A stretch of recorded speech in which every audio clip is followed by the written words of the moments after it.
ETF index mutual funds నేర్చుకుని stock మార్కెట్లో రాణించాలనుకుంటున్నారా? వెంటనే ఈ నెంబర్కి కాల్ చేయండి.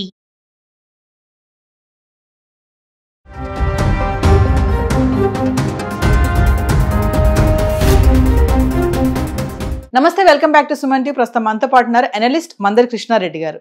నమస్తే సార్. నమస్తే అమ్మా. సార్, నిమిషప్రియ ఎంఎన్లో మరి నిమిషప్రియకు ఉరిశిక్ష రద్దు అయిపోయింది అని ఒక ప్రకటన అయితే వస్తుంది. మరి అధికారికంగా ప్రకటించారా లేదా? అంటే ఉరిశిక్షే రద్దయిందా, శిక్ష మొత్తమే రద్దయిందా, మరి వేరే శిక్ష ఏమన్నా ఉంటుందా, యావజ్జీవ కారాగార శిక్ష పడే ఛాన్సెస్ ఏమైనా ఉన్నాయా అంటే ఒక్కసారి వివరాల్లోకి వెళ్తే సార్. యెమెన్ దేశం చాలా చిన్న దేశం. భారతదేశానికి యెమెన్ దేశాలకు మధ్య ఉన్న సంబంధాలు కూడా చాలా తక్కువ. అధికారికంగా ఆ దేశంతో మన రాయబారులు అక్కడ ఉంటాం కానీ అలాంటివి కూడా పెద్దగా లేవు. దాన్ని రికగ్నైజ్ చేసింది కూడా లేదు వాస్తవం చెప్పాలంటే. అంత చిన్న దేశం అది. నిమిషప్రియ వల్ల యెమెన్ దేశానికి మంచి ఎలివేషన్ వచ్చిందని చెప్పడం తప్పదు. ఈ అమ్మాయి ఉరిశిక్ష రద్దయినట్టుగా మన ప్రభుత్వం మాత్రం అధికారికంగా ఇంతవరకు ప్రకటించలేదు. యెమెన్ దేశం కూడా అధికారికంగా ప్రకటించిన దాఖలాలు ఏమీ లేవు.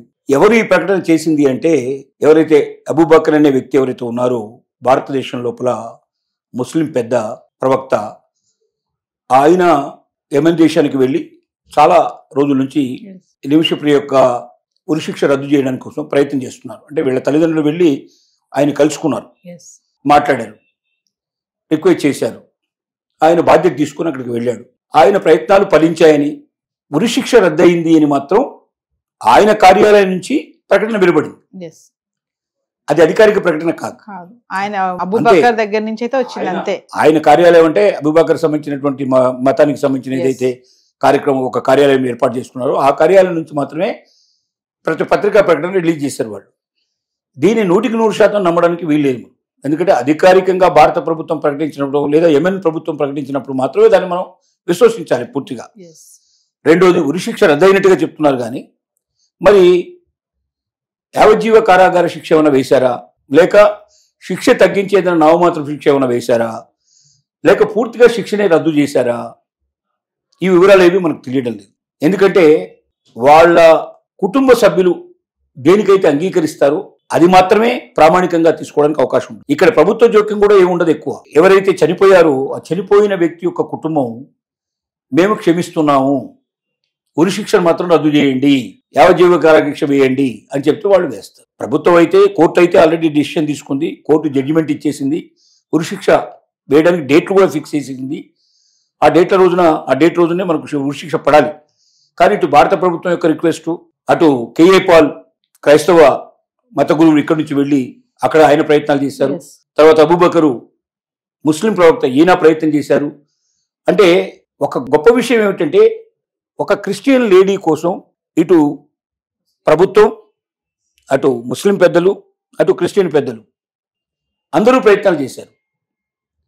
అంటే ఇక్కడ మతానికి అతీతంగా భారతీయ స్త్రీ ఆపదలో పడింది, ఉరిశిక్ష పడింది, తనను రక్షించుకొని తీసుకురావడం మనందరి బాధ్యత అనేటువంటి ఉద్దేశంతో 144 కోట్ల మంది ఏకమైనట్టుగానే భావించాలి. ప్రభుత్వం బాధ్యత తీసుకుందంటే మన తరపునే కదా, మొత్తం ప్రజలందరి తరపున ఉన్నదే ప్రభుత్వం. కాబట్టి మొత్తం దేశమంతా ఒకే మాట మీద, ఒకే ఆలోచన మీదకి వచ్చి, అంటే ఇతర దేశాల్లో ఎవరైనా మన వాళ్ళకి ఆపద కలిగించే పరిస్థితి పడి లేదా అక్కడ ఆపదలు చిక్కుకుంటే కులానికి అతీతంగా, మతాలకు అతీతంగా అందరూ ఏకమవుతారు, ముందు మన భారతీయుని రక్షించుకోవాలనే కోరిక ఉంటుంది దాంట్లో అనే భావన చాలా గొప్పది.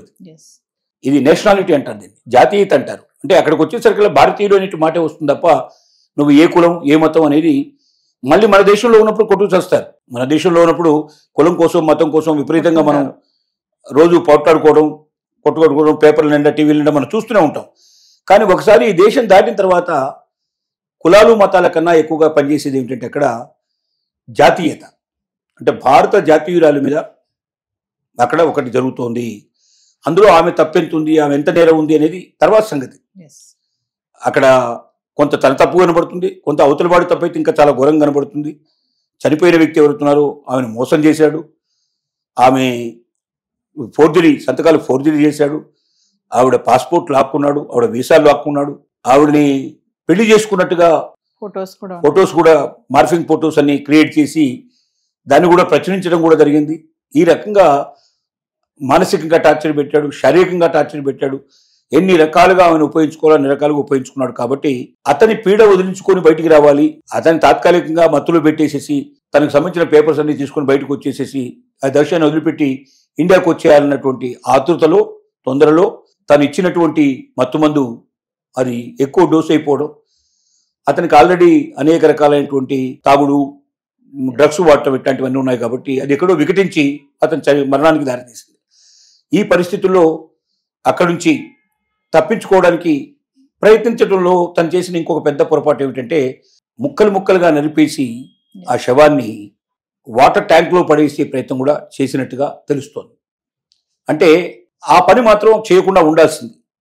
అంతవరకు బాగుంది, నా పొరపాటు వల్ల జరిగిపోయిందని చెప్తే బాగుండేది, కానీ వాటర్ ట్యాంక్లో ముక్కలు చేసి పడేయడం ఇట్లాంటివి కానీ కొంత అనుమానాస్పదంగా కావాలనే చంపేసినట్టుగా కావాలని తీసేసినట్టు కసి కూడా అట్లా పెరిగి ఉంటుంది.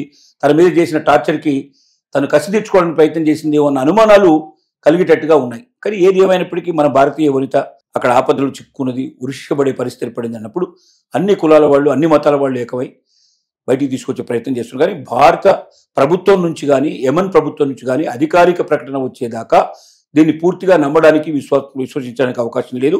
ఇది ఒకవేళ ఉరిశిక్ష రద్దయినా యావజ్జీవ కారాగార శిక్ష వేసినా పెద్దగా ఇంకా తనకు జీవితం అంటూ పెద్దగా ఏముండదు.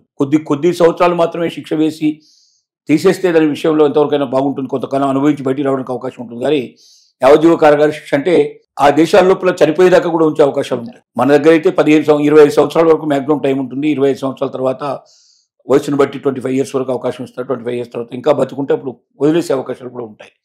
తర్వాత మంచి ప్రవర్తన సత్ప్రవర్తన ఉంటే కూడా కొంతకాలం శిక్షను తగ్గించేసేసి వదిలించే అవకాశాలు ఉంటాయి. కానీ అక్కడున్న రాజ్యాంగాల ప్రకారంగా అవకాశాలు కూడా చాలా తక్కువ.